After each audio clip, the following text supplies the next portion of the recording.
পেয়েছিস? হ্যাঁ আল্লাহ, তাই তো, চলেই গেল তো, আমার দিকে তাকালো না আমার বাম্মা। ও, আর কে পালালো?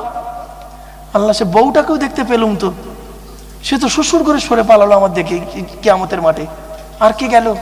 ভাই বোন গুলোও চলে গেল, সাথে ছেলে মেয়েগুলোও চলে গেল, সব বেঈমান মুনাফিক।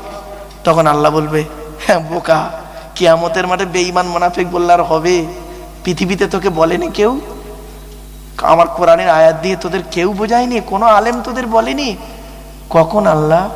কেন রাত 12টার পরে গুরুগ্রামে এতগুলো মাইকের এই ক্যামেরার সামনে আব্দুল্লাহ ইল মারুফের মুখ থেকে এই কথা বলিয়ে নিইনি? ইয়াউমা ইয়াফিরুল মারউ মিন আখিহি ওয়া উম্মিহি ওয়া আবিহি ওয়া সাহিবাতিহি ওয়া বানিহি লিকুল্লি মিরইম মিনহুম ইয়াউমা ইযিন শানুন ইউগনি। 30 পারা। সেই দিনের ভয় বান্দা তোরা কর, যেদিন স্বামী তার স্ত্রী থেকে চলে যাবে, স্ত্রী স্বামী থেকে সরে পালাবে, বাপ বেটা থেকে সরে পালাবে, বেটা বাপ থেকে সরে পালাবে, ভাই বোন থেকে সরে যাবে, বোন ভাই থেকে সরে যাবে, বন্ধু বন্ধু থেকে সরে যাবে, কেউ কারোর থাকবে না। প্রত্যেকেই বলল, আল্লাহ আমার কি হবে, আমার কি হবে? মিলে গেছে? হ্যাঁ আল্লাহ, বুঝতে পারছি, খুব বুঝতে পারছি, যাদের জন্য এত কিছু করেছি তারা আজ পাশে নেই, বেঈমানগুলো চলে গেল। আল্লাহ বলবে, বোকা কোথাকারে, আমি তোকে কিয়ামতের পৃথিবীতে বলিনি তোর বউ তোর দুশ্মন হবে? এ কথা শুনিসনি? তোর ছেলে মেয়ে তোর দুশ্মন হবে? সব বউ তো সমান নয়, আর সব ছেলে মেয়ে তো সমান নয়। আল্লাহ বলেছিল বউ দুশ্মন হয়? আল্লাহ বলবে, হ্যাঁ বলেছি তো, এই কোরআনে আছে, চলুন আয়াতটা পড়ি। ইয়া আইয়ুহাল্লাযীনা আমানু ইন্না মিন আযওয়াজিকুম ওয়া আওলাদিকুম আদুওয়ান লাকুম ফাহযারুহুম। 28 নম্বর পারার একেবারে 16 নম্বর পৃষ্ঠার 10 নম্বর লাইন, সূরার নাম সূরা তাগাবুনের 14 নম্বর আয়াত।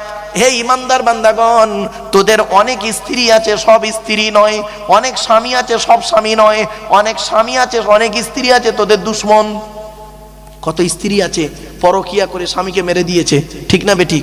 আবার কত স্বামী আছে অন্য মেয়ের সঙ্গে সম্পর্ক রেখে নিজের স্ত্রীকে গলায় দড়ি দিয়ে টাঙিয়ে দিয়েছে। অনেক ছেলে মেয়ে আছে দুশ্মন। কত বাপ আছে চেয়ারের লোভে, মানে গদির লোভে ছেলেকে মেরে দিয়েছে। কত ছেলে আছে, মেয়ে আছে, সম্পত্তির লোভে বাম্মাকে মেরে দিয়েছে। কি ভাবলেন? আল্লাহ বলে, বলিনি এগুলো? আচ্ছা তোকে এই কথাটা কেউ বললনি? আচ্ছা ওরে সর্বনাশ। চলেন একবার দরুদ শরীফ, আল্লাহুম্মা।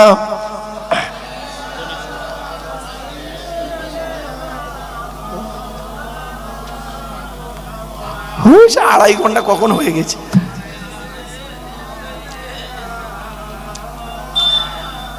অপেরা এইসব কোরআনের আলোচনা তো এইসব টাইম দের হয় না গো বাপ। আমি এই জন্যই বলি, কোরআনের আলোচনা শুনতে গেলে না এই লাস্ট আয়াত এটা শুনে নিন অন্তত। এরপরে আল্লাহ বলবেন, বান্দারে, এই গুরুদার মানুষেরা, কেন তোর এই আয়াতটা কোনোদিন তোদের কেউ বলেনি? কোন আয়াতটা? ইয়া আইয়ুহাল্লাযীনা আমানু লা তুলহিকুম আমওয়ালুকুম ওয়ালা আওলাদুকুম আন যিকিরিল্লাহ ওয়া মান ইয়াফআলু যালিকা ফাউলাইকা হুমুল খাসিরুন। 28 নম্বর পারায় সূরা মুনাফিকুনের মধ্যে আল্লাহ বলে দিলেন, হে ঈমানদার বান্দাগণ, স্ত্রীর পাল্লায় পড়ে, ছেলে মেয়ের পাল্লায় পড়ে, টাকা পয়সা সম্পদের পাল্লায় পড়ে আল্লাহর ইবাদত থেকে ভুলে থাকিস না। যারা ওই অবস্থায় পড়ে আল্লাহর ইবাদত থেকে ভুলে গেছে তারাই ক্ষতিগ্রস্ত হয়ে গেছে। অনুরোধ করে বলে যাচ্ছি, আল্লাহ বলছেন তাহলে কি করবি? ওয়া আনফিকু মিম্মা রাযাকনাকুম মিন ক্বাবলি আন ইয়াতিয়া আহাদাকুমুল মাউতু ফায়াকুলা রাব্বি লাউলা আখারতানি ইলা আজালিন করিব। মৃত্যু আসার আগে টাকা পয়সা ধন সম্পদ গুলোকে আল্লাহ রাস্তায় দান করে কবরে ঢোক। মৃত্যু আসার আগে টাকা পয়সা ধন সম্পদ গুলোকে আল্লাহ রাস্তায় দান করে কবরে ঢোক। আর মৃত্যু এসে গেলে সময় পাবি না। মৃত্যু যখন এসে যাবে তখন তুই কি বলবি? আল্লাহ আমাকে কিছুদিন বাঁচার সময় দিন না। আল্লাহ বলবেন, দিলে কি করবি? ফাসাদ্দাকা ওয়া আকুম মিনাস সালিহিন। আল্লাহ বেশি বেশি করে দান খয়রাত করব, ভালো ভালো লোকেদের সঙ্গে চলবো। আল্লাহ বলবেন, কিরে 70 বছর সময় দিলাম, একবারও তো দান খয়রাত করলি নি, একবারও দান খয়রাত করলি নি। আর 70 বছর সময় দিলাম, আল্লাহওয়ালা লোকেদের সঙ্গে মিলামেশা করিস নি, ওঠা বসা করিস নি, যত বদমাশদের সঙ্গে ওঠা বসা করেছিস, আর এখন তুই ভাবছিস যে ভালো লোকের সঙ্গে ঘুরবি। এটা অসম্ভব, অসম্ভব। আর সময় আসবে না। ওয়ালা ইউআখিরাল্লাহু নাফসান ইযা জাআ আজালুহা। সময় যখন এসে যাবে 1 মিনিট আগে পিছু হবে না, মৃত্যু তোর হবেই হবে, এসে যাবে।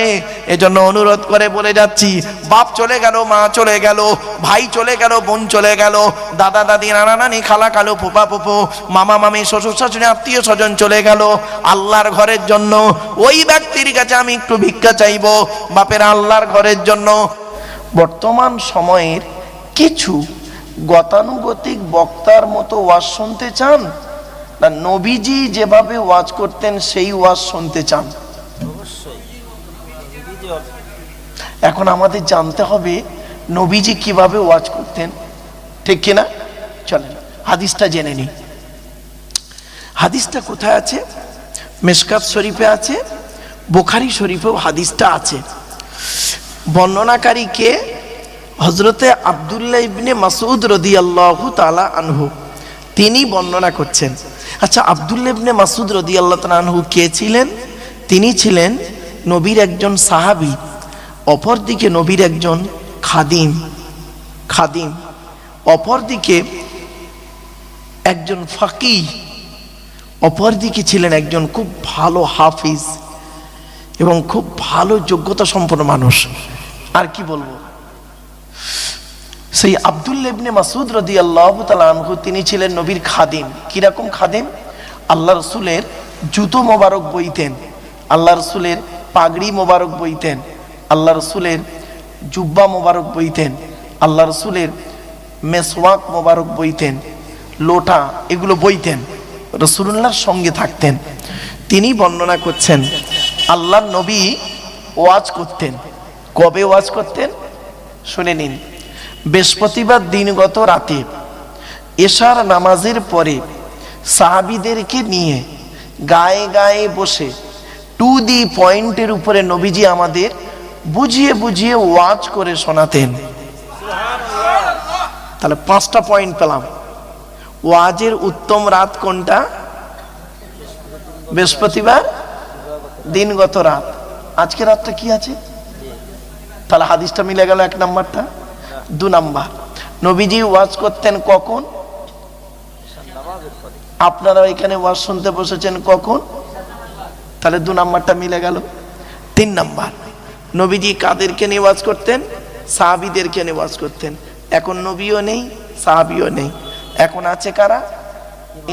আল্লাহ রাসূল বলেছেন আল উলামাউ ওয়ারাসাতুল আম্বিয়া, উলামারা হলো নবীদের উত্তরাধিকারী, আর সাহাবীরা হলেন নবীর শ্রোতা। তো আপনারা হলেন মুমিন বান্দা, বক্তাদের শ্রোতা। তাহলে 3 নাম্বারটা মিলে গেল। 4 নাম্বারটা কি ছিল? 4 নাম্বারটা সাহাবীরা কিভাবে বসতেন বাবা? গায়ে গায়ে বসতেন। এই 4 নাম্বারটা মেলানোর জন্য আমি আপনাদের অনুরোধ করছি, বাবা আমার একটু আগিয়ে আগিয়ে আসবেন, একটু দয়া করে একটু আগিয়ে আগিয়ে আসেন বাবা, একটু দয়া করে আগিয়ে আগিয়ে আসেন বাপেরা। তাহলে 4 নাম্বার হাদিসটা আমাদের আমল হয়ে গেল। আচ্ছা, আমি যে আপনাদের গায়ে গায়ে বসতে বললাম, আমি কিন্তু বলিনি, বলেছেন কে? আল্লাহ রাসূল বলেছেন। এখন এই গায়ে গায়ে বসতে হবে, আল্লাহ কি বলেছেন চলুন দেখে নি। কোরআন কি বলছে দেখি। কোরআনের কোথায় লেখা আছে? 28 নম্বর পারার 2 নাম্বার পৃষ্ঠার 13 নাম্বার লাইন, সূরার নাম সূরা মুজাদালা, আয়াত নাম্বার 11, আল কোরআন। ইয়া আইয়ুহাল্লাযীনা আমানু, হে ঈমানদার বান্দাগণ, ইযা কিলা লাকুম তাফাসসাহু ফিল মাজালিসি ফাফসাহু ইয়াফসাহিল্লাহু লাকুম ওয়া ইযা কিলা আনশুযু ফানশুযু ইয়ারফাইল্লাহু লাকুম। আল্লাহ বলেন, হে ঈমানদার বান্দাগণ, মজলিসের ভিতরে যখন ফাঁকা জায়গায় তোমাকে পূরণ করতে বলা হবে, তখন তুমি সামনের ফাঁকা জায়গাটা পূরণ করে দেবে। ফাঁকা জায়গায় ফাঁকা রাখলে অসুবিধাটা কি? চলুন দেখে নি। শয়তান ওখানে বসবে, কানে কানে কুমন্ত্রণা দেবে। শয়তান কি চায় ওটা কোরআন জানিয়ে দিচ্ছে। দেখুন পবিত্র কোরআন 7 নম্বর পারার 2 নম্বর পৃষ্ঠার 3 নম্বর লাইন, সূরার নাম সূরা মাইদার 91 নম্বর আয়াত। ইন্নামা ইউরিদুশ শাইতানু আইয়ুকিয়া বাইনাকুমুল আদাবাতা ওয়াল বাগদাআ ফিল খামরি ওয়াল মাইসিরি ওয়া ইয়াসুদ্দাকুম আন যিকরিল্লাহ ওয়া আনিস সালাত। আল্লাহ পাক বলেন শয়তান কি চায় জানো? মদ আর জুয়ার মাধ্যমে শয়তান তোমাদের মাঝে মারামারি লাগিয়ে দিতে চায়। আর কি চায়? ওয়া ইয়াসুদ্দাকুম আন যিকরিল্লাহ, আল্লাহর ইবাদত থেকে শয়তান তোমাকে বাধা সৃষ্টি করতে চায়। আর কি চায়? ওয়া আনিস সালাত, নামাজ থেকে শয়তান তোমাদের বাধা সৃষ্টি করতে চায়। তাই কোরআনের উদ্ধৃতি দিয়ে আলোচনার প্রারম্ভে আপনাদেরকে আমি আহ্বান করছি। পবিত্র কোরআন 2 নম্বর পারার 11 নম্বর পৃষ্ঠা 9 নম্বর লাইন, সূরার নাম সূরা বাকারার 208 নম্বর আয়াত। আল্লাহ বলছেন ইয়া আইয়ুহাল্লাযীনা আমানু উদখুলু ফিস সিলমি কাফা, হে ঈমানদার বান্দাগণ পরিপূর্ণভাবে ইসলামের মধ্যে প্রবেশ করো। ওয়ালা তাত্তাবিউ খুতুওয়াতিশ শয়তান, শয়তানের পথকে অনুসরণ করিও না। ইন্নাহু লাকুম আদুউম মুবিন, শয়তান হলো তোমাদের প্রকাশ্য দুশমন। So I request for you, so mine excuse me, আলোচনার প্রারম্ভে আপনাদেরকে আমি একটু আহ্বান করলাম। এবার আসছি 5 নাম্বার পয়েন্ট। নবীজি কিভাবে ওয়াজ করতেন বাবা? টু দি পয়েন্টের উপরে বুঝিয়ে বুঝিয়ে সাহাবীদেরকে ওয়াজ করে শোনাতেন। এটা হালাল, এটা গ্রহণ করো, এটা হারাম, এটাকে বর্জন করো। নবীজির ওয়াজ ছিল এইরকম। যে সাহাবী বক্তব্য বুঝতে পারতেন না সঙ্গে সঙ্গে হাতটা তুলে বলতেন ইয়া রাসূলুল্লাহ আমি কথাটা বুঝতে পারলাম না, দয়া করে একটু খুলে বলবেন।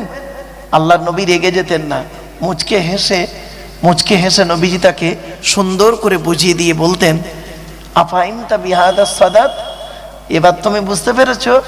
লোকটা বলতো নাম ফাহিমতু ইয়া রাসূলুল্লাহ, আমি বুঝতে পেরেছি। তখন নবীজি অন্য আলোচনায় যেতেন। এটা হলো নবীজির ওয়াজ। তা আজ আমরা আলোচনা রাখবো বাবা, একটু ধৈর্যের পরিচয় দিন। আপনাদেরকে বলি আপনারা আমার সঙ্গে একটু আমার জন্য একটু দোয়া করেন। আগেই আমি বলি বাপ, আমি তেমন ইলম কালাম আমার নেই, তেমন জ্ঞানী মানুষ আমি নই। আমি মনে করি আমার জ্ঞানটা হলো সীমিত কিছু বই পুস্তক অক্ষর সিলেবাসের জ্ঞান, আর আপনাদের জ্ঞানগুলো হলো বিভিন্ন রকম কোয়ালিটি কোয়ান্টিটি বক্তার বক্তব্য শোনা জ্ঞান। তা আমি মনে করি আপনাদের জ্ঞানগুলো হলো প্রশান্ত মহাসাগরের মতো জ্ঞান, আর ওই প্রশান্ত মহাসাগরের উপরে ছোট্ট একটা কলসির মতো আমার জ্ঞান। আমি আপনাদের জ্ঞান দিতে এসেছি এটা যেন কোনোদিন ভাববেন না আমি আপনাদের জ্ঞান দেওয়ার ক্ষমতা রাখি নাই। পেশাগত দিক থেকে আমি একজন উচ্চ মাধ্যমিক হাই মাদ্রাসার শিক্ষক, কলেজ এবং ইউনিভার্সিটি ছেলে মেয়েও পড়াই। আমি একজন ছাত্র এখনো, কাজে আমি একজন ছাত্র বাপ। 5টা ধর্মগ্রন্থের এখনো ছাত্র আমি। ইহুদিদের ধর্মগ্রন্থের নাম হলো তাওরাত, সব থেকে বড় কেতাব, আকারে বড়। তাওরাত কত পারা? মুসা নবীর উপরে নাজিল হয়েছিল 40 দিন ধরে। মুসা নবীর উপরে নাজিল হয়েছে তাওরাত কেতাব 1000 পারা, রমজান মাসের 6 তারিখে। সেই তাওরাত কেতাবের আমি একজন ছাত্র বা। তারপরে আল্লাহ একটা কেতাব পাঠিয়েছিলেন, কেতাবটির নাম হলো জবুর কেতাব, দাউদ নবীর উপরে। জবুর কেতাব কত পারা? 150 পারা। কত বললাম বাপ? এগুলো মনে রাখবেন। আমার আলোচনার শুরুতেই এইগুলো না মনে রাখলে আপনি বক্তব্য বুঝতে পারবেন না। জবুর কেতাব হলো 150 পারা, দাউদ নবীর উপরে নাজিল হয়েছে রমজান মাসের 8 তারিখে, মানে 8ই রমজান। তার তাওরাত এলো কতই রমজান? 6 রমজান। আর জবুর এলো 8ই রমজান। তারপরে আল্লাহ যে কেতাবটা পাঠিয়েছিলেন কেতাবটার নাম হলো ইনজিল, পরবর্তী নাম হলো বাইবেল। ও দুটো ভাগ, ওল্ড টেস্টামেন্ট নিউ টেস্টামেন্ট। সেই ইনজিল কেতাব কত পারা? ইনজিল কেতাব হলো ঈসা নবীর উপরে নাজিল হয়েছিল, আর ইনজিল কেতাব হলো 27 পারা। কবে নাজিল হলো? রমজান মাসের 18 তারিখে। তাহলে 3টে হলো। আর একটা হলো যারা আমার সনাতন ধর্মের ভাইরা অর্থাৎ হিন্দু ভাইরা বক্তব্য শুনতে এসেছেন বা আসেন, শ্রীমতী ভগবদ গীতারও আমি একজন ছাত্র। আর 5 নম্বর কেতাবটি হলো কি জানেন? আমার হাতেই রয়েছে। এই কেতাবটি হলো দি হলি কোরআন। এ কোরআনুল মাজিদ কবে নাজিল হয়েছে শুনে নিন। হযরত মুহাম্মদ সাল্লাল্লাহু আলাইহি ওয়াসাল্লামের উপরে 30 পারা বিশিষ্ট 610 খ্রিস্টাব্দে 1 ফেব্রুয়ারি সোমবার, মনে থাকবে সব, 610 খ্রিস্টাব্দে 1 ফেব্রুয়ারি সোমবার। আর আরবি মাস হলো রমজান মাসের লাইলাতুল কদরের রাত। জোরে বলুন তাহলে 4টে কেতাবের খবর পেয়ে গেলেন। আচ্ছা, আল্লাহ পৃথিবীতে কটা কেতাব পাঠিয়েছে একটু জেনে নিই। 104টা। কত বাপ? পৃথিবীতে মোট কেতাব এসেছে কত? 104। 100টা হলো বড় বড় কেতাব, তওবা তওবা, এই 4টা হলো বড় বড় কেতাব, আর 100টা হলো সহিফা, চিরকুট। চিরকুট কাদের উপরে এলো 100টা শুনে নিন। আদম নবীর উপরে এসেছে 10টা। কটা বাপ? 10টা। ইব্রাহিম নবীর উপরে এসেছে 10টা। কত হলো? 20টা। শীষ নবীর উপরে এসেছে 10টা। কত হলো? 30টা। আর সলেহ নবী, লুত নবী, ইয়াকুব নবী আর আইয়ুব নবী, এই 4টে নবীর উপরে এসেছে 5টা 5টা 20টা। কত হলো? 50টা। আর ইদ্রিস নবীর উপরে এসেছে 50টা। তাহলে হয়ে গেল 100টা। ক্লিয়ার না? বুঝতে পারলেন না? এবারে আসছি, নবী কত এসেছেন পৃথিবীতে? নবী এসেছেন অগণিত, একটা সংখ্যা ধরা হয় 1,24,000। রসুল কত এসেছেন? 313 অথবা 315 জন। এগুলো মনে রাখুন, এগুলো না জানলে বা বেকার হয়ে যাবে সব। চলো, তো আজকে আমাদের আলোচনার বিষয়বস্তু কি আমি একটু পরেই বলছি। চলো। وقال الله تعالى في كلام المجيد والفرقان الحميد إن الله وملائكته يصلون على النبي يا أيها الذين آمنوا صلوا عليه وسلموا تسليما। দুরূদ শরীফ। اللهم صل على سيدنا مولانا محمد وعلى آل سيدنا مولانا محمد।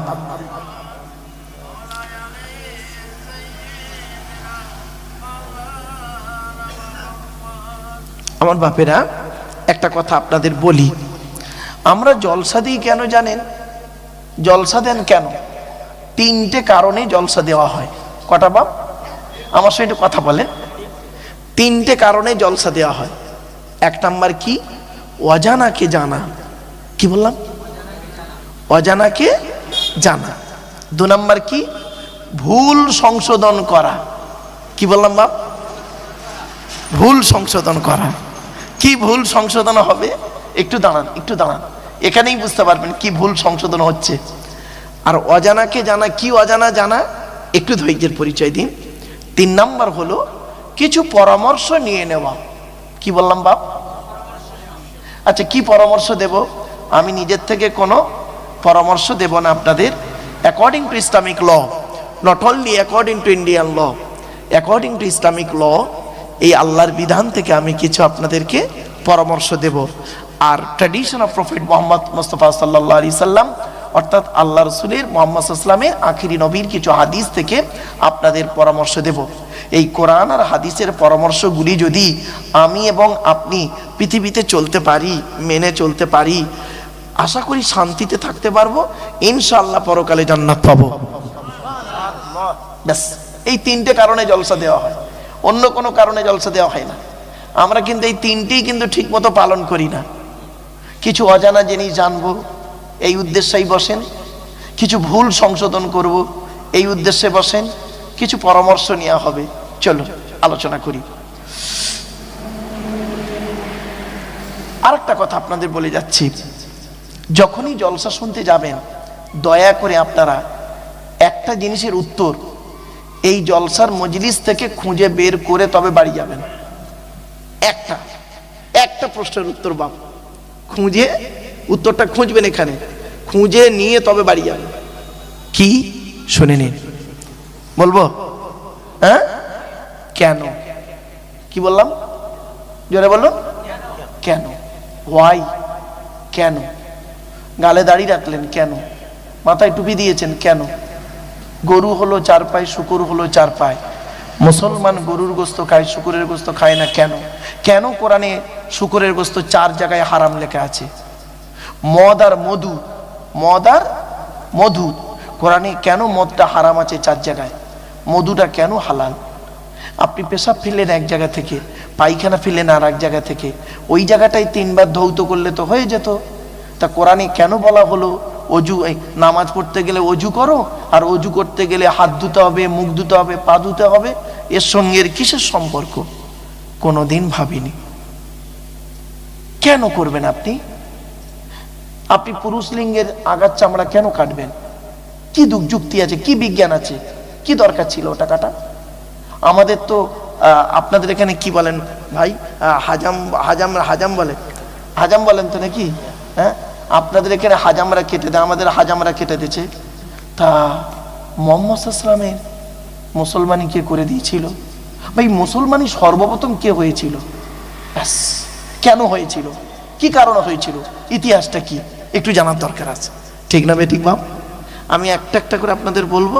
এজন্য বাবা আমি আগেতেই স্টেজে উঠে বলে নিই যে বাবা হাতে একটু টাইম আছে, তো আমার এই ঘড়ি ধরে কাটায় কাটায় আমি ওয়াজ কোনোদিন করতে পারিনি বাপ, আল্লাহ না করায়। আমার মায়ের আদেশ ছিল, আমার মায়ের আদেশ ছিল যে আব্বা জীবনে তুমি 2টো কাজ করতে পারবে না, আমার সঙ্গে ওয়াদা করো। তা আমি আমার মায়ের সঙ্গে ওয়াদাবদ্ধ। তিনি পৃথিবীতে নেই, অন্ধকার নীরব নগরে চলে গেছে আজ।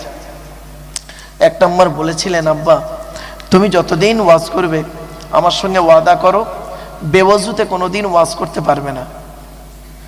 তা আমি 1994 সাল থেকে আজ 2026, বিগত প্রায় 32টা বছর চলছে, 31 বছর 32 বছর চলছে বাপ, কোনোদিন আমি বেওয়াজুতে ওয়াজ করি নাই আজ পর্যন্ত, যত কষ্ট হোক।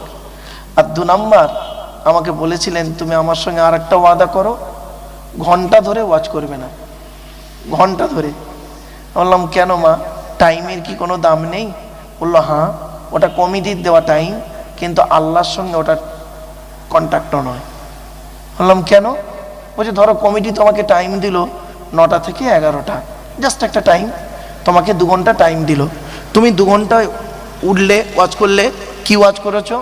2 ঘন্টায় শুধু কোরআনের আয়াত বলেছো আর হাদিস বলেছো, একটা শব্দ উল্টো পাল্টা বলোনি। শ্রোতারা শুনেছেন, কিন্তু কোনো লাভ হয়নি। তুমি আধা ঘন্টা বেশি বলেছ, ওই আধা ঘন্টার ভিতরে এমন কিছু শব্দ বা বাক্য আল্লাহ তোমার জবান থেকে বের করিয়ে নেবে যে ওই আধা ঘন্টার মধ্যে যে কথাটা বলেছো 10টা মানুষের কানে লেগেছে, আর 10টা মানুষ ওই আধা ঘন্টার ওয়াজটাই গুরুত্ব দিয়ে শুনেছে আর ওর উপরে আমল করেছে, আর আমল করে কিয়ামতের মাঠে জান্নাতে গেছে। ওই ওসিলায় যদি আল্লাহ চায় তুমিও জান্নাতে যাবে। আমি সেই দিন থেকে বাপ এটা করিনি। 1 মিনিট থাক থাক, ও বাপ মাইকটা ভালো বাপ, একটু দাঁড়ান, একটু দাঁড়ান, আমি করে নিচ্ছি। ঠিক ভাই, একটু করে নিচ্ছি, আমি ঠিক করে নিচ্ছি বাপ। ও বাবা একটা কথা বলি, কোরআনে আছে না সূরা বানী ইসরাইলে আল্লাহ বলছেন ওয়াকানাল ইনসানু আজুলা, মানুষের একটা অভ্যাস হলো কি জানেন? আমরা প্রত্যেকটা কাজে সবসময় তাড়াহুড়ো করি, ঠিক না বেটি? কিন্তু না বাপ, একটু দাঁড়ান, সবে তো উঠেছি, 2-5 মিনিট হয়েছে, যাই না 2-10 মিনিট হোক, তারপর দেখবেন ঠিক মিলিয়ে নেবে পরিবেশের সঙ্গে চলে। ওই ভাই একটা কথা বলি, যারা আলেম হাফেজ আছেন ভাই দয়া করে নিচে বসবেন না, স্টেজে চলে আসেন, এত বড় জায়গা করেছেন, স্টেজে চলে আসেন। ওই মহাশয় ভাইকে ডেকে নেন না ভাই। ভাই যারা আলেম হাফেজ আছেন ভাই নিচে বসবেন না, স্টেজে চলে আসেন। ভাই আমি তেমন ভালো আলেম নই, তবে আলেমদের ইজ্জত করতে কোনোদিন দ্বিধাবোধ করিনি, এ শিক্ষা আমার বাম্মা দেয়নি আমাকে। ভাই আসেন, একটা একটা করে আলোচনা করি, একটু ধৈর্যের পরিচয় দিন বাপেরা। আচ্ছা আমি একবার দরুদ শরীফ পড়ালাম না আপনাদের? বলুন না, বলুন না বাপ। আপনারাও পড়লেন, আমিও পড়লাম, আপনারা আমাকে ফলো করেছেন কি তা জানি না। দরুদ শরীফ পড়ার পরে আমি চুপ করে থেকে একটু মুচকে হেসে ফেলেছিলাম, খেয়াল করেছেন কি তা আমি জানি না, আমি একটু মুচকে হেসে ফেলেছি। কেন জানেন? শোনেন বাপেরা, আমরা দরুদ শরীফের মধ্যে একটা ভুল বলে ফেলি, মারাত্মক বড় ভুল। ভুলটা কি শুনবেন? এই দেখেন, আমি দরুদ শরীফটা দুবার বলছি, আপনারা শুনুন তো দেখি। আপনাদের পড়তে হবে না, শুনুন কোনটা ঠিক আর কোনটা ভুল একটু বলুন তো। আমি দুবার পড়ছি, শুনুন ভালো করে শুনুন। আল্লাহুম্মা সাল্লি আলা সাইয়্যিদিনা মাওলানা মুহাম্মদ ওয়া আলা আলি সাইয়্যিদিনা মাওলানা মুহাম্মদ। আবার একবার বলছি, আল্লাহুম্মা সাল্লি আলা সাইয়্যিদিনা মাওলানা মুহাম্মদ ওয়া আলা আলি সাইয়্যিদিনা মাওলানা মুহাম্মদ। কোন পার্থক্য বুঝতে পারলেন? দুটো যেন এক লাগলো, তাই না? না গো বাপ, নেতাজি আর পিয়াজি এক নয়। এই মাঠে ফসল ফলানোর জন্য ইউরিয়া বলে একটা সার ব্যবহার করেন না আপনারা? বলুন না, ইউরিয়া দেখেছেন তো? আর হোমিওপ্যাথি ওষুধ দেখেছেন? দুধ থেকে দুটো দেখতে এক লাগে না? দুটো খেয়ে দেখবেন, একটা খেলে সারবে, অপরটা খেলে সরবে। মারাত্মক বড় ভুল করেছি আমি একটা, এই দুবারের মধ্যে একবার। আপনারা বুঝতে পেরেছেন কি তা জানি না বাবা, আলেমুল আমা ভাইরা বুঝতে পেরেছেন। শোনেন, আমি ভুলটা ভেঙে দিই, এই সংশোধন করুন এটা এখানে। আল্লাহুম্মা সাল্লি আলা সাইয়্যিদিনা মাওলানা মুহাম্মদ। ওয়ালা আলে নয় বাবা, ওয়ালা আলে বলে কোনো শব্দ নেই। ওয়ালা আলে বললে নফির মানে হবে, নেগেটিভের মানে হবে, নাবাচকের মানে হবে, উল্টে কোনা হবে। আছে এটা কি? ওয়া আলা আলী, ওয়া আলা আলী। আলাটা হলে ইংরেজিতে বলে প্রিপোজিশন, বাংলায় বলে অব্যয়, আরবিতে বলে হরফে জাররা। মারাত্মক বড় ভুল। এজন্য বাপ, এই ভুলটা আমাদের উচিত ছিল আপনাদের সংশোধন করানো, কিন্তু আমরাই অনেক সময় অজান্তে ভুলটা করে ফেলি। এজন্য দরুদ শরীফ যখন পড়বেন মনে রাখবেন, তাড়াহুড়ো করে ভুল করার থেকে দেরিতে ঠিক করাটাই ভালো। ঠিক না বেঠিক? চলুন 2 মিনিট দেরি হোক না, সঠিকটা হোক। চলুন তো, আল্লাহুম্মা সাল্লি আলা সাইয়্যিদিনা মাওলানা মুহাম্মদ ওয়া আলা আলী। কি বললাম বাপের একটু বলেন? ওয়া আলা আলী, ওয়ালা আলী নয়। খুব গুরুত্বপূর্ণ বললাম কথায়। চলুন, আচ্ছা দরুদ শরীফটা পড়লাম কেন? চলুন, কোরআন কি বলছে, হাদিস কি বলছে একটু দেখে নিন। ও ভাই, ভাই আপনি এই সাইডটা আসেন, আলেম মানুষ পেছনে বসতে খারাপ লাগে, এই সাইড বাস। কোরআন কি বলছে, হাদিস কি বলছে এবার দেখি। কোরআনের কোথায় লেখা আছে? 22 নম্বর পারার 5 নম্বর পৃষ্ঠার 6 নম্বর লাইন, সূরার নাম সূরা আহজাব, আয়াত নাম্বার 56, আল কোরআন। আল্লাহ বলছেন, ইয়া আইয়ুহাল্লাযীনা আমানু, হে ঈমানদার বান্দাগণ, সাল্লু আলাইহি, তোমরা নবী মুহাম্মাদের উপরে দরুদ পেশ করো, ওয়াসাল্লিমু তাসলিমা, এবং নবীর প্রতি আন্তরিকতার সঙ্গে সালাম প্রেরণ করো। এই আয়াতটা হলো আয়াতে মুতলাক, সেন্টেন্স বা জুমলাটা হলো মফউলে মুতলাক, বাবে তাফঈলের মাসদার গো বাপ। আলেম ভাইরা বুঝতে পারবেন। চলেন এবারে আসছি, তাহলে দরুদ পড়তে হবে কোরআনে আল্লাহ বললেন, দলিল পেলেন কোরআন থেকে। এবার হাদিস থেকে কিছু দলিল আপনাদেরকে বলছি। আল্লাহ নবী কি বলছেন দেখি। আচ্ছা বাপেরা, আপনাদের কি মনে হচ্ছে দরুদ শরীফ পড়লে কি আমাদের লাভ হবে না লস হবে? এটা আপনাদের ধারণা, তাই তো নাকি? বলুন না, লাভ হবে। চলুন, লাভ পড়লে লাভ কি আর না পড়লে ক্ষতি কি, এই দুটো হাদিস একটু আপনাদের একটু ক্লিয়ার করি। চলো, তা আগে প্রথমে লাভটাই আমরা জানি, যেহেতু লাভের বাজার তো এখন, লাভ না হলে কেউ বসে না। আপনি এখানে বসেছেন লাভের জন্য, চলুন লাভটা কি দেখে নিই। আল্লাহ নবী বলছেন, মান সাল্লা আলাইহি ওয়াহিদাতান সাল্লাল্লাহু আলাইহি আশারা, যে ব্যক্তি আমার উপরে একবার দরুদ শরীফ পড়বে, আল্লাহ পাক তার নামায় আমলনামায় 10টা নেকি লিখে দেবে। আরেকটা হাদিস, মান সাল্লা আলাইহি আশারান ফি আউয়ালিন নাহারি ওয়া আশারান ফি আখিরিন নাহারি নালাতহু শাফাআতি ইয়াউমাল কিয়ামা। আল্লাহর নবী বলেন, যে ব্যক্তি দিনের শুরুতে আমার উপরে 10 বার দরুদ শরীফ পড়বে এবং দিনের শেষে আমার উপরে 10 বার দরুদ শরীফ পড়বে, ওই ব্যক্তির শাফাআত সুপারিশ কিয়ামতের মাঠে আল্লাহ আমার সঙ্গে তার খুবই নিকটবর্তী করে দেবে। সুবহানাল্লাহ, সব লাভের কথা হচ্ছে। আরেকটা হাদিস, আচ্ছা বাপেরা, আমরা যে আখিরি মোনাজাত একটা হবে তো, আচ্ছা এই দোয়াটা কবুল হবে বুঝবেন কি করে আপনারা? সুন্দর একটা হাদিস শুনে যান। রাবিকে হযরত ওমর রাদিয়াল্লাহু তাআলা আনহু তিনি বর্ণনা করছেন, আল্লাহ রাসূল বলছেন, হাদিসটা শুনুন, ইন্নাদ দুআ মাওকুফুম বাইনা সামাই ওয়াল আরদি লা ইয়াসআদু মিনহু শাইউন হাত্তা তুসাল্লি আলা নবিকা। আল্লাহ নবী বলেন, নিশ্চয়ই দোয়া অবস্থান করে আসমান আর জমিনের মধ্যবর্তী জায়গায়, ওই দোয়াকে উপরেও নিয়ে যেতে পারে না, নিচেও নামাতেও পারে না। কখন উপরে নিয়ে যায় আল্লাহর কাছে? হাত্তা তুসাল্লি আলা নবিকা, যতক্ষণ পর্যন্ত তোমরা নবীর উপরে দরুদ পাঠ না করে দোয়া চাও, অর্থাৎ নবীর উপরে দরুদ পড়ে দোয়া চাইলে ওই দোয়া আল্লাহর দরবারে কবুল হয়ে যায়। দেখবেন আমার বক্তা ভাইরা যখন আখিরি মোনাজাত হয় কি বলে? বিসমিল্লাহ সহ সূরা ফাতিহা শরীফ একবার, 3 বার সূরা ইখলাস বলে না? আর তারপরে কি বলে? এই হাদিসটা হলো তার দলিল। ক্লিয়ার? আর একটা হাদিস দিই। আচ্ছা বাপেরা, বাপেরা প্লিজ অ্যাটেনশন। আমরা সবাই জান্নাতের আশা করি তো? বলুন না কথা আমার সঙ্গে। এই দেখেন, আমার ওয়াজ শুনতে গেলে না বাপ, আমার সঙ্গে একটু কথা বলতে হবে। আমি একটু কথা, শ্রোতাদের সঙ্গে কথা বলতে ভালোবাসি, আমার সঙ্গে একটু কথা বলেন। আমরা জান্নাতের আশা করি তো? হ্যাঁ, আচ্ছা। আল্লাহর নবী একদিন সাহাবীদের বলছেন, তোমরা জান্নাতের আশা করো? সাহাবীরা বলছেন, ইয়া রাসূলুল্লাহ, জান্নাতের আশা তো প্রত্যেকেই করে। তখন নবীজি কি বললেন শুনবেন, চমকে যাবেন। নবীজি বললেন, তোমরা জান্নাতের আশা করো? বলছে জি। ফট করে নবী ঘুরিয়ে বললেন, জান্নাত কার আশা করে? ব্যাস, সাহাবীরা পুরো চুপ। একটা ছোট্ট কথা আপনাকে বলি, আপনি আল্লাহকে ভালোবাসেন, আল্লাহ কি আপনাকে ভালোবাসে? ওইটা দেখুন। আপনি তো ভালোবাসলেন আল্লাহকে, আল্লাহ আপনাকে ভালোবাসে কিনা দেখুন। আপনি নবীকে ভালোবাসেন, নবী আপনাকে ভালোবাসে কিনা দেখুন। দেখছেন?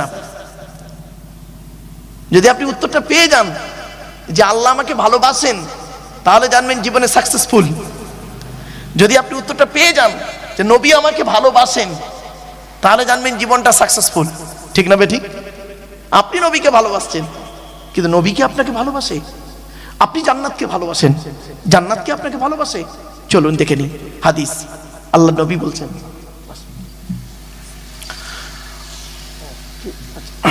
আল্লাহ নবী বলছেন, হাদিসটা শুনুন। আল্লাহ নবী, তখন সাহাবীরা পুরো চুপ, প্রত্যেকটা সাহাবী একদম চুপ। জান্নাত আবার আশা করে নাকি? ব্যাস, রাসূলুল্লাহ হাদিসটা বর্ণনা করছেন, শুনুন। ইন্নাল জান্নাতা তাশতাকু ইলা খামসাতি নাফার, জান্নাত 5 শ্রেণীর মানুষের জন্য আশা করে। কয় শ্রেণীর? চলুন দেখি 5 শ্রেণীর মধ্যে আমরা আছি কি একবার দেখে নিই। চলুন। 1 নম্বর নবীজি বললেন, তালি আল কোরআন, প্রতিদিন কোরআন তেলাওয়াতকারী আমলকারীর জন্য জান্নাত আশা করে। এজন্য বাপেরা, আল্লাহ রাসূল বলেছেন, খায়রুকুম মান তাআল্লামাল কুরআনা ওয়া আল্লামাহু, তোমাদের মধ্যে উত্তম ব্যক্তি ওই লোকটা যে নিজে কোরআন শিক্ষা করেছে, অপরকে কোরআন শিক্ষা দিয়েছে। আপনাদেরকে আমি অনুরোধ করে বলি গো বাপ, রাতের বেলা ঘুমানোর আগে ওযু করে ঘুমাবেন, আর অন্তত কোরআনের কিছু আয়াত পড়ে ঘুমাবেন, কিছু আয়াত পড়ে ঘুমাবেন। আসছে আলোচনা, আসছে একটা একটা করে। 1 নাম্বার হলো তালি আল কোরআন। 2 নাম্বার খুব ইম্পর্টেন্ট, নবী বললেন, ওয়া হাফিজিল লিসান, এই জবানকে হেফাজতকারী মানুষের জন্য জান্নাত আশা করে। মারাত্মক হাদিস এটা। আল্লাহর নবী এই হাদিসের আবার ব্যাখ্যা আবার হাদিস দিয়ে হয়, কোরআনের ব্যাখ্যা কোরআন দিয়ে হয়, কোরআনের ব্যাখ্যা হাদিস দিয়ে হয়। মানে কোরআনের তাফসীর কোরআন দিয়ে হয়, কোরআনের তাফসীর হাদিস দিয়ে হয়। আবার কোরআনের তাফসীর যদি কেউ মন গড়া করে, মন গড়া যদি কেউ তাফসীর করে, আল্লাহ রাসূল বলেছেন, মান ফাসসারাল কুরআনা বিরাইহি ফালিয়াতাবাওয়াহু মাকআদাহু মিনান নার। আল্লাহ নবী বলেন, কোরআনের তাফসীর যে নিজের মন গড়া করবে, তার ঠিকানা হবে জাহান্নাম। মারাত্মক কঠিন। কোরআনের তাফসীরের আলোচনা শোনা খুব ভাগ্যের ব্যাপার। আর কোরআনের তাফসীর যিনি করবেন, তার কমসে কম 25 রকমের জ্ঞান থাকতে হবে গো বাপ। কত কত? 25 রকমের জ্ঞান। একটু বলে নি, শুনে নেন। 25 রকম কি কি? ইলমুস সরফ, ইলমুন নাহু, ইলমুল বায়ান, ইলমুল বাদি, ইলমুল ইমলা, ইলমুল ইশতিকাক, সাথে সাথে কি উসুল, উসুলের সমস্ত দিক, আম, খাস, মুতলাক, মুকাইয়াদ, সারি, কেনায়া, হাকিকি, মাজাজি, ইবারাতুন নাস, ইশারাতুন নাস, দালালাতুন নাস, ইক্তেজাউন নাস। এরপর আসছি তারিখ জানতে হবে, শানে নুজুল জানতে হবে, আসমা ও রিজাল জানতে হবে, সাথে সাথে জানতে হবে এই আয়াতের পিছনে যে হাদিসটা আছে, সেই হাদিসটা সহি, জয়ীফ, মৌজু, মকতু, খবরে মুতাওয়াতির, খবরে মশহুর, খবরে ওয়াহিদ, শুধু তাই নয়, এই আয়াতটার প্রেক্ষাপট জানতে হবে, কোন ঘটনাকে কেন্দ্র করে এই আয়াতটা নাজিল হয়েছে এটাও জানতে হবে। আবার বলা হয়েছে যিনি কোরআনের তাফসির করবেন তাকে খাঁটি মোমেন হতে হবে, আর কোরআনের তাফসির কোরআন দিয়ে হবে, কোরআনের তাফসির হাদিস দিয়ে হবে। কোরআনের তাফসির যদি কেউ মন গড়া করে তার ঠিকানা হবে জাহান্নাম। আমর নেহি জানতে হবে। বাপেরা, খুব কঠিন আলোচনা। এই জন্য আপনাদের কাছে আমি অনুরোধ করছি, বাপ, আজকের জুমার রাত ইবাদতের রাত, এই রাতে একটা সূরার অন্তত তাফসির আলোচনা আমরা হবে আমাদের এখানে। আপনারা শুনবেন কি ইনশাআল্লাহ? সময় আছে বাপ? চলেন এবার আসছি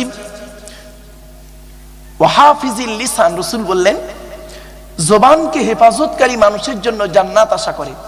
বাপেরা, হারাম খাবার খাওয়া থেকে জিভটাকে ঠিক করুন, বাজে ভাষা বলা থেকে জিভটাকে ঠিক করুন, পরনিন্দা পরচর্চা করা থেকে জিভটাকে ঠিক করুন।